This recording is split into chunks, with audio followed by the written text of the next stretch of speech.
Hey guys, today we're going to teach you universal party dance steps. We call them disco samba in Poland. It goes great with pop music, with disco music, anything that has a rhythm of 1-2, 1-2 in it. Steps are simple and fun to dance, and there are a lot of extra figures and poses that you can add to make it very interesting. While we start dancing, going away from each other, we have to gently push away from each other.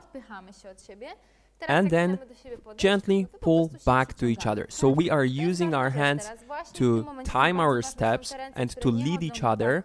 Remember that you will need some amount of tension in the arms. If they are too loose, it's impossible to lead the partner, and the partner that cannot feel what you're doing. So we need some tone in the hands.